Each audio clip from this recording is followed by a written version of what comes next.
Bienvenue dans cette vidéo dans laquelle on va voir comment enseigner le FLE aux débutants, niveau A0, A1.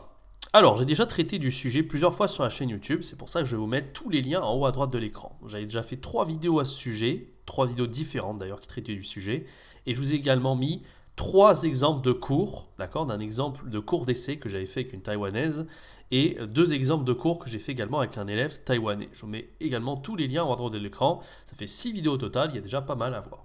Dans cette vidéo, je vais un petit peu me répéter, mais pas que. Peut-être que je vais rajouter des petites choses. Voilà, je vais faire un panaché de tout ce que j'ai dit par rapport à ça. J'ai décidé de faire cette vidéo parce que j'avais déjà fait un séminaire en fait à des profs dans une équipe. Je suis sur la plateforme d'enseignement Amazing Talker et j'aurais fait cette même vidéo en fait en anglais. Donc je me suis dit que c'était un petit peu dommage de ne pas vous la faire sur la chaîne en français et c'est la raison pour laquelle je vous la fais aujourd'hui en français. Restez bien jusqu'à la fin de la vidéo pour voir un petit peu tous les secrets sur l'enseignement du FLE au niveau débutant A0, A1. Avant que cette vidéo commence, je vous invite à rejoindre ma formation gratuite, 3 jours pour vous lancer en tant que prof de FLE en ligne, sans aucune expérience et en partant de zéro. Si aujourd'hui vous galérez à vous lancer, vous ne savez pas du tout comment faire, comment vous lancer pour avoir vos premiers étudiants, pour être à l'aise et pour gagner votre vie en tant que prof de FLE 100% indépendant, je vous accompagne avec méthodes, astuces et conseils et un plan d'action sur 3 jours. Si vous voulez accéder à cette formation qui est 100% gratuite, c'est le tout premier lien dans la description. Ne vous en privez pas. Allez, on va rentrer dans le vif du sujet. Qu'est-ce qu'on va voir dans cette vidéo? Alors, ça va être un résumé en fait de ma formation Virtuose du FLE en ligne. C'est une formation de 4-5 heures vidéo. D'ailleurs, le lien est également dans la description si vous êtes intéressés. Il y a eu plus de quarantaine de professeurs qui ont suivi cette formation et c'est la formation qui a eu le plus de succès. Donc, je suis assez content de cette formation. C'est ma toute première formation. Et dans cette formation, je vous donne notamment la méthode la méthode solide pour faire un super premier cours, fidéliser vos élèves 100% du temps et devenir très à l'aise dans l'enseignement du FLE en ligne, maîtriser les outils numériques et bien d'autres choses. Donc voilà, je vous invite à aller voir le détail de cette formation dans la description si vous êtes intéressé. Alors, qu'est-ce qu'on va voir dans cette vidéo? On va voir 4 choses plus exactement. D'abord, on va voir toutes les erreurs à éviter quand on enseigne le FLE en ligne au début, et en particulier quand on enseigne le FLE en ligne à des apprenants niveau débutant, niveau A0, A1. Je vais vous raconter une petite histoire d'alors personnelle à ce sujet dans un instant. Ensuite, on va voir un petit peu comment faire des super cours avec des étudiants A0, A1. Alors ça, c'est très général, mais on va voir exactement comment faire pour avoir les bonnes pratiques, la bonne méthode pour enseigner à un niveau totalement débutant, qui est loin d'être facile quand on débute au départ. Je vais vous montrer également comment, à la fin du premier cours, comment satisfaire les étudiants sur le long terme pour qu'on puisse toujours les avoir et vivre de notre activité, donc dans le FLE, et avoir des étudiants sur des mois, voire des années. Moi, il y a des étudiants que j'ai encore aujourd'hui, ça fait des années, ça va faire maintenant plus d'1 an que je les ai, qui continuent avec moi. Donc ça fait très plaisir et voilà, ça permet de toujours rendre fidèles les étudiants et de toujours avoir de quoi faire et de garantir son succès sur les plateformes d'enseignement en ligne. Et je vais vous montrer également comment garder les étudiants sur le long terme. Donc un joli programme pour cette vidéo. Alors, je vous raconte une petite histoire avant de commencer. Donc, c'est quand j'ai débuté l'enseignement du FLE avec les grands débutants. Donc, c'était en avril 2019. J'étais à l'Alliance française en Chine. Et quand j'avais commencé, c'était la catastrophe. Je devais me faire observer par un ingénieur pédagogique. Et il a dit, ok, là, fais de ton mieux. Voilà, c'est la première fois que je me faisais observer en plus, ou la deuxième fois, je ne sais plus. Et la deuxième fois, non, c'était la deuxième fois. La première fois, on m'avait observé avec des intermédiaires. Et là, cette fois-ci, c'était avec des débutants total, niveau A0. Et croyez-moi, c'était pas une partie. Déjà, j'étais pas très bien. Je crois que j'étais un peu malade le jour J. Et j'ai fait absolument n'importe quoi. C'est-à-dire que les étudiants étaient perdus. Il n'y avait aucune structure dans ma classe. C'était ennuyeux, pas dynamique. C'était trop difficile. Je parlais trop vite aussi pour eux. Le matériel pédagogique n'était pas assez bien. Enfin, voilà, c'était une catastrophe. Et je me souviens que quand l'ingénieur péda il m'avait observé, à la fin, il m'a donné un feedback dans son bureau. Il m'avait dit que c'était une honte, que c'était horrible. En gros, il menaçait presque de me virer. Et je peux vous dire, ça m'a fait un sacré coup au moral quand même, parce que je ne pensais pas être un professeur si mauvais que ça. Les exigences étaient là, on était quand même à l'Alliance française, mais je me suis juré après de me spécialiser là-dedans. Et aujourd'hui, je pense être plutôt spécialisé dans les cours de niveau débutant, et j'ai été assez rodé, il m'a fallu vraiment beaucoup d'expérience pour comprendre comment ça marche d'enseigner avec les A0, A1. Et en Chine, pendant 7-8 mois, j'ai eu que des niveaux débutants jusqu'à vraiment être complètement rodé là-dedans. J'essaye de tout vous compiler dans cette vidéo et vous dire vraiment comment ça marche. Et c'est pas quelque chose de facile du tout. Alors on va voir maintenant les 5 erreurs qu'on peut faire quand on enseigne à des débutants niveau A0 à 1. Alors les 5 erreurs principales que font les profs, bien qu'il y en a bien plus qu'on peut faire, mais la première erreur c'est de ne pas avoir le matériel péda assez pertinent. C'est de ne pas avoir un bon matériel pédagogique. Alors déjà, c'est quand on enseigne en ligne, c'est très différent d'enseigner de façon numérique en ligne qu'enseigner en présentiel. Et souvent, les profs, quand ils font l'enseignement à des A0, A1 au début, c'est qu'ils vont faire exactement ce qu'ils font en présentiel, c'est-à-dire qu'ils vont utiliser déjà toutes les ressources papier, alors que ça ne sert à rien en ligne, parce que là, il faut que tout soit numérisé. Et on ne va pas forcément centraliser et avoir une bonne structure pour le cours. On va avoir tous les documents sur une clé USB, on ne va pas savoir où ils sont, on va perdre énormément de temps. Donc ça, c'est la première erreur à faire. Donc moi, je vous conseille vraiment, quand vous enseignez à des A0, A1, d'avoir quelque chose de centralisé. On va le voir dans un instant, comment faire. Mais le mieux, c'est d'avoir un PowerPoint pour avoir tous ces fichiers dedans et ne pas être perdu quand vous avez à faire votre cours. Il faut vraiment qu'il y ait une structure. L'improvisation est votre pire ennemi quand vous enseignez à des A0, A1. Surtout à des A0. Il n'y a pas vraiment lieu à l'improvisation parce que l'improvisation naturelle d'un natif comme vous et moi, c'est d'utiliser des mots un peu compliqués. En fait, les mots que j'utilise là quand je vous parle sont déjà beaucoup trop compliqués pour du A0.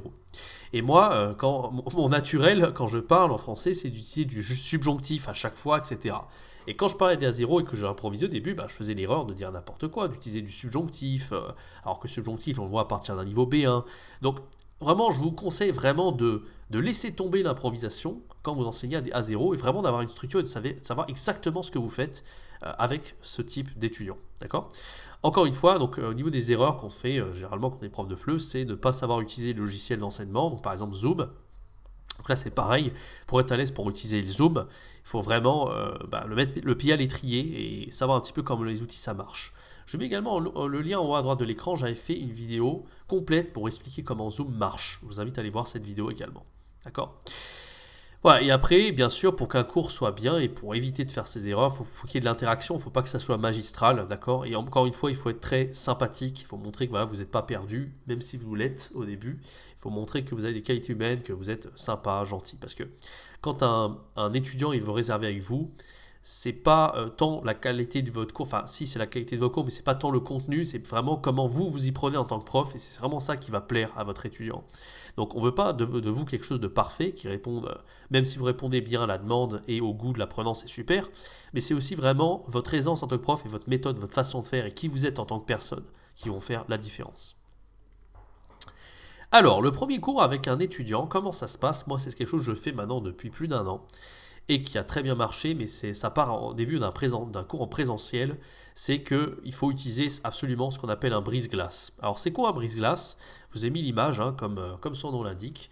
Un brise-glace, le but c'est de briser la glace. Briser la glace, c'est-à-dire que avec votre étudiant, vous ne vous connaissez pas au début. Donc il va falloir vraiment apprendre à faire connaissance et pourquoi pas le faire de manière fun, le faire de manière sympa. Parce qu'il faut absolument éviter de rentrer dans ce qu'on appelle l'interrogatoire de police et de poser plein de questions. Bonjour, comment tu t'appelles ? Quel est ton niveau ? Tu fais quoi dans la vie ? Quel est ton objectif à long terme ? Quel est ton niveau de français ? Enfin, il faut éviter de poser 10 milliards de questions comme la police pourrait faire.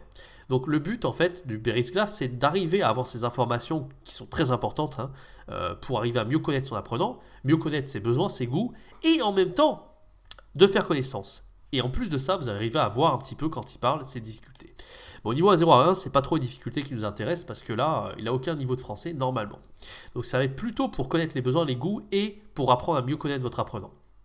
Alors tout de suite, un exemple de brise-glace que moi j'utilise au niveau A0 A1, c'est le brise-glace suivant. Alors vous pouvez le personnaliser vous-même. Moi, j'aurais pu rajouter des images aussi pour faire quelque chose de plus visuel, encore plus. Il faut que ça soit très visuel, un brise-glace.